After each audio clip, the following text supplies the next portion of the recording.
Well, when it comes to health, Americans are more confused than ever with stories that tell us to do this to live longer or don't eat that to be thinner.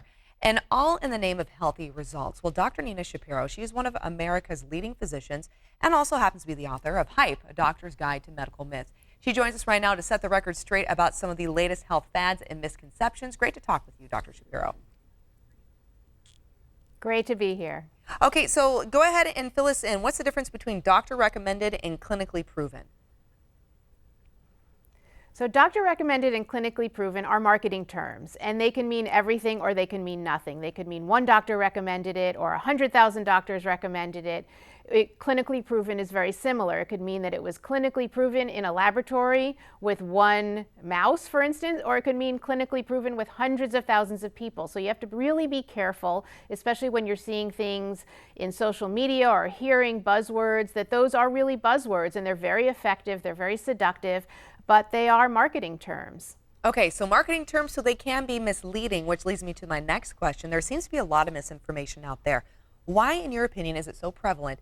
And explain how that can actually be harmful for all of our health. So there is so much misinformation out there. There's so much health information. And that was really the motivation for me to write the book Hype, that there is so much that we hear on social media from supposed health experts and celebrities, and they are really bashing a lot of things and they're creating a lot of myths. One of the things that they like to talk about, certainly in the celebrity world, is that they are anti-dairy ambassadors and that milk is not good for you, and there are a lot of myths around that, and I talk about milk myths in my book. I think it's really important to understand the truth from the myths, and I like to set the record straight whenever I can. Okay, well, June happens to be a Milk Month, right? National Dairy Month. Explain to us some of those myths that you highlight in your book. So one of the myths that we talk about is that the quote-unquote alternative milks are better for you than pure, simple dairy milk, and that is a myth.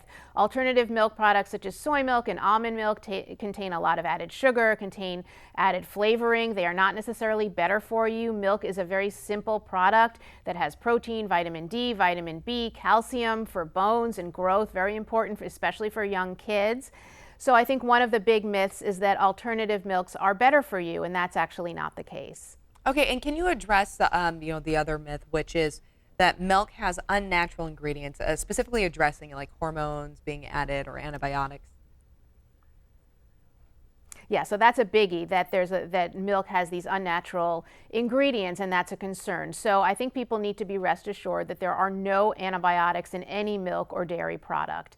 And the other concern that people have brought out is hormones. And the vast majority of milk that's processed in California does not contain hormones. And the nice thing is it's on the label, and you can read the label and it will say not produced with hormones. And I think it's a myth that people have been circulating that milk contains all of these unnatural ingredients, because that's actually not the case. Okay, but as you're saying, Dr. Shapiro, it's important though that we do as consumers pay attention to the labels to make sure that we're not being misled, but then also that we're noticing that the milk, like you mentioned, is hormone free, and that it is a very good option for a lot of us. But I do want to bring up the last question for you, which is there's always that myth that milk either makes allergies worse or it causes certain allergies. Right. So allergies are big these days, and food allergies are one of them. So the first thing that people hear is that I'm allergic to milk or I have a milk allergy. And the incidence of milk allergy is extremely rare.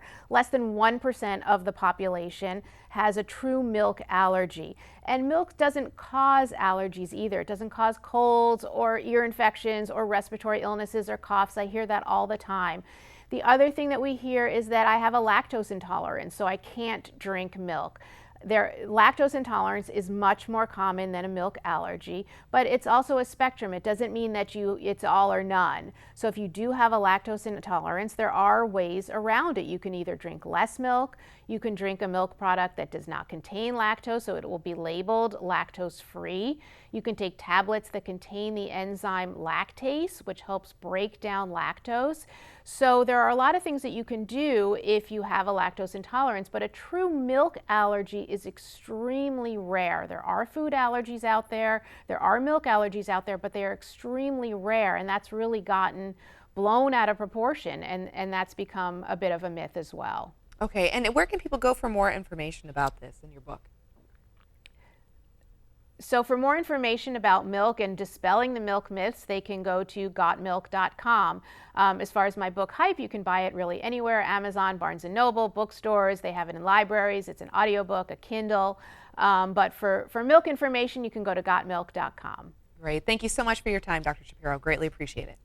This interview involves commercial content. The products and services featured appear as paid advertising.